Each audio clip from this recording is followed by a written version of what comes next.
Alors, j'aimerais vous lire le texte biblique pour ce matin. C'est un texte d'un langage assez pur. Vous allez découvrir le texte d'Éphésiens, chapitre 6. Si on pouvait appuyer sur la télécommande pour prendre les armes de Dieu. Enfin, devenez forts avec la force très puissante du Seigneur. Prenez avec vous toutes les armes de Dieu pour pouvoir résister aux pièges de l'esprit du mal. Non, ce n'est pas contre les êtres humains que nous devons lutter. C'est contre les forces très puissantes qui ont autorité et pouvoir. Nous devons lutter contre les puissances qui dirigent le monde de la nuit, contre les esprits mauvais qui habitent entre le ciel et la terre. C'est pourquoi prenez toutes les armes de Dieu. Ainsi, dans les mauvais jours, vous pourrez résister et après avoir bien lutté, vous resterez debout. Alors, debout. Prenez la vérité comme ceinture. Mettez la justice comme cuirasse. Prenez comme sandale l'ardeur pour annoncer la bonne nouvelle de la paix. Toujours et partout, prenez le bouclier de la foi. Avec lui, vous pourrez éteindre les flèches brûlantes de l'esprit du mal. Recevez aussi le casque du salut et l'épée de l'Esprit Saint, c'est-à-dire la parole de Dieu. Tout à l'heure, pendant la première partie du culte, je me sentais comme lundi dernier, célébration du 8 mai à Lunel. Un temps solennel. La résistance, et on fait une mémoire. On est devenu, dans l'Assemblée, très sérieux. Comme si la résistance concernait quelque chose de l'époque, du passé. Il faudrait bien arriver à comprendre que la résistance aussi, comme la vie, c'est pour aujourd'hui. Bien sûr qu'il faut se souvenir de Marie Durand, 1730, emprisonnée à la tour de Constance à Aigues-Mortes. Elle avait alors 19 ans. Son frère, Pierre Durand, capturé dans la même année, emprisonné dans la même tour, il sera pendu 2 ans plus tard, 1732, sur l'Esplanade à Montpellier. C'est chez nous. La captivité de Marie Durand, durera 38 ans. C'est-à-dire quand elle ressort de cette pauvreté, du froid, de la promiscuité, elle aura 57 ans. Si vous voulez, une carrière professionnelle passée derrière les murs. Une carrière de vie aussi.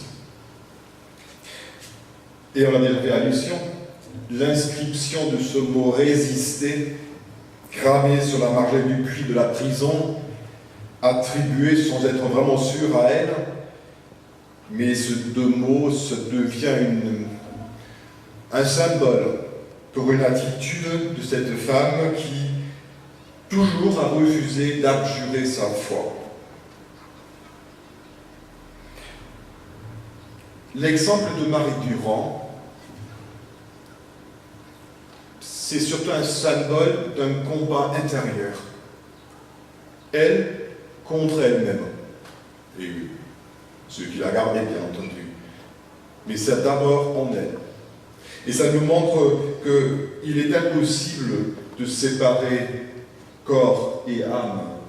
Et de la même manière, extérieur et intérieur. Et même si ce combat est resté en elle, il y a une répercussion automatique à l'extérieur. Ce n'est pas pour rien qu'on se souvienne d'elle aujourd'hui.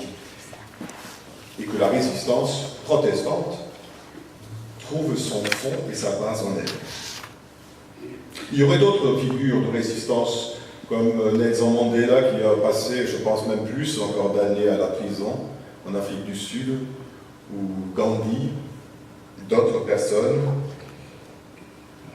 Chaque génération, vous savez, a eu son lot de résistants, de personnes qui se lèvent pour être debout contre, pour la cause juste et contre l'injustice, contre le pouvoir politique ou religieux mis en place. Mais venons un peu plus dans notre temps, si vous voulez. 1730, ça fait quand même 3 siècles, presque. Quand je suis arrivé à Marseille en 2004, j'étais nommé proposant à Marseille et j'ai relativement rapidement rendu visite à quelques personnages de cette paroisse, dont un homme engagé qui avait un nom grec presque imprononçable, Jean Constantriopoulos. Tout le monde disait Jean Content. Il était prédicateur laïque, aumônier à la Baumette, et quand je suis allé le voir, j'ai appris qu'il était lui-même, personnellement, dans la résistance pendant la Deuxième Guerre mondiale à Marseille. Il produisait des faux papiers pour les personnes d'origine juive, il les cachait, il organisait le départ avec des bateaux, il cherchait des cachettes dans les Cévennes, il était au centre de tout un mouvement. Un homme tout à fait normal, comme vous et moi. Il ne se considérait pas comme un héros de la résistance, il n'avait pas l'impression d'être un soldat de la paix, pas du tout. C'était un homme très simple, humble, mais il avait du mal, parce que pendant ce temps-là, beaucoup d'entre eux qui étaient autour de lui, et même dans l'Église, le considéraient comme un traître, comme un agitateur, comme quelqu'un qui était... ceux qui partaient au maquis, on les appelait terroristes. C'est difficile de se mettre en face d'un mouvement différent.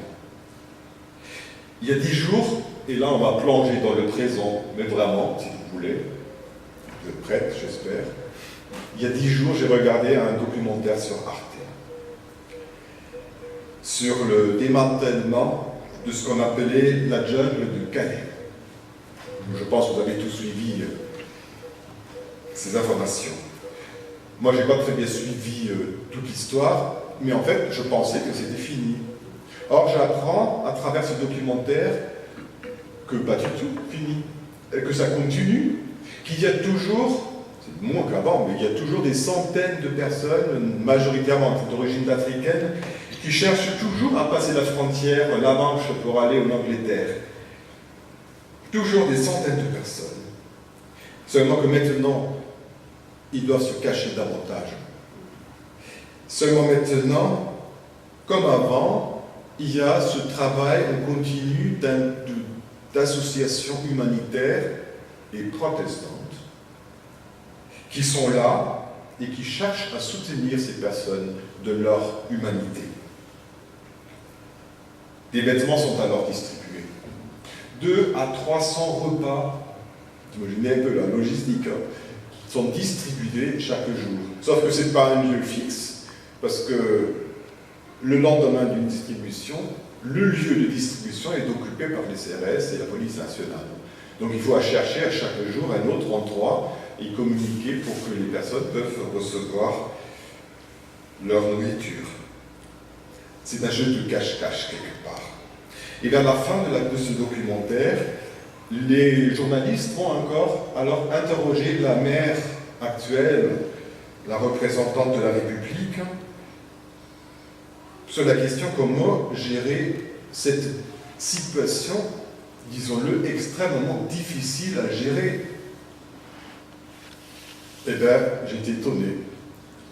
Pour cette dame, maire de la République, c'est ces personnes qui viennent en aide, les habitants du Calais étaient simplement des agitateurs qui troublaient, je cite, l'ordre public. C'est vrai, en principe, vous voyez. Elle suppose que ces personnes sont toutes instrumentalisées par ces associations humanitaires dans un but politique plus que douteux. Alors ce n'est pas moi, allemand, pasteur, de porter un jugement, moi qui habite à 1000 km de ce lieu. Ce n'était pas à moi de dire qui a raison dans cette affaire. Ce n'est pas nous non plus, c'est l'histoire qui le dira un jour. Bien sûr, dans son objectif de fermeté afin d'empêcher un vote Front National aux élections présidentielles. Sachez-le, le Front National, enfin Marine Le Pen, elle a eu 57 voix, 57% de voix à Calais. Ces trois situations, Marie Durand, Jean Cantandriopoulos, les militants de Calais, ils étaient, j'avais l'impression, embarqués dans quelque chose qui les a dépassés. Parce que certains ont dit, ils ont invité quelques Africains à manger, et d'un coup c'était parti. Ils ne pouvaient plus faire marche arrière. Et alors la question que je me suis posée pour la résistance, qu'est-ce qui me pousse? Qu'est-ce qui pousse quelqu'un à passer d'un coup 3-4 heures tous les soirs dehors, dans le froid, dans le chaud, pour soutenir des personnes réfugiées sans statut légal dans la brousse de Calais? Qu'est-ce qui pousse une personne comme Jean Cantandriopoulos de risquer sa vie et la vie de sa famille? Qu'est-ce qui pousse Marie Durand à endurer tant d'années d'emprisonnement? Quand j'étais pasteur à La Ciotat, le temple était un ancien garage. Alors on va dire c'est à peu près cet espace, un peu plus petit, ici jusqu'au mur. C'est tout petit, c'était un ancien garage. Mais quand il y avait, oui c'est drôle, hein. Ils étaient 25, on se sentait toujours bien rempli hein, dans ce lieu. Et quand il y avait une alerte de grand froid, cette paroisse a ouvert ses portes pour accueillir des centres musiciens. Alors le dimanche matin, ça puait un peu, il fallait tout mettre en ordre. Mais il y avait parmi les personnes de la paroisse un engagé, un homme de 75 ans, 76 ans, qui, j'ai oublié mon matelas en mousse, mais vous connaissez ces petits matelas durs comme du bois. Eh bien, il a passé quelques nuits là-dessus. Le matin, il fallait l'aider à se lever. Qu'est-ce qui pousse un homme de 75 ans, je vais dire, à faire des trucs comme ça? Il serait mieux dans son lit, on dirait. J'ai partagé la prédication avec des amis à La Ciotat pour leur demander qu'est-ce qui vous a poussé. Ils ne savaient pas dire. Il y avait une force, une énergie. On était porté vers l'humain, porté dans notre humanité. J'ai reçu ça ce matin. Je vous partage avec vous. Il faut, je dirais, et je pense que c'est vrai pour tout engagement militant, il faut être habité par quelque chose qui nous dépasse. Il faut être passionné, il faut être un peu têtu, il faut même être borné, il faut être habité. Borné ou fou dans la mesure où tous ces engagements sont quelque part pas vraiment raisonnables. Ça nous prend. À La Ciotat, on m'a dit la même chose. C'est ma foi qui me pousse, je ne peux faire autrement. Et dans ce documentaire sur Arte, à un moment donné, ils interrogent des personnes, pourquoi vous faites ça? Et la dame, au microphone, elle réfléchit, et d'un coup, je pense qu'elle ne s'est même pas rendue compte qu'elle disait à la télé, vous savez, elle cherche, je crois en Dieu. Quelque chose qui la pousse. Elle aurait pu dire autre chose, mais c'est pas elle, dans un combat raisonnable, réfléchi. Peut-être il est plus facile de résister dans un contexte d'adversité, de guerre, de totalitarisme, d'injustice criante. Et le texte biblique que nous avons affiché, il est effectivement écrit dans un tel contexte persécution. La possibilité d'être mis à mort parce que l'on confesse que Jésus-Christ est le Seigneur. Au verset 12, non, ce n'est pas contre les êtres humains que nous devons lutter, mais c'est contre les forces très puissantes qui ont autorité et pouvoir. Nous devons lutter contre les puissances qui dirigent le monde de la nuit. Paul nous fait comprendre, c'est ainsi que j'interprète ce texte, que pour un chrétien, tout combat est toujours aussi un combat spirituel. Toujours. Même si vous luttez contre un cancer, c'est pour un chrétien aussi un combat spirituel. Jusqu'à là, c'est vrai que nous avons parlé des grandes causes, des réfugiés, de la guerre.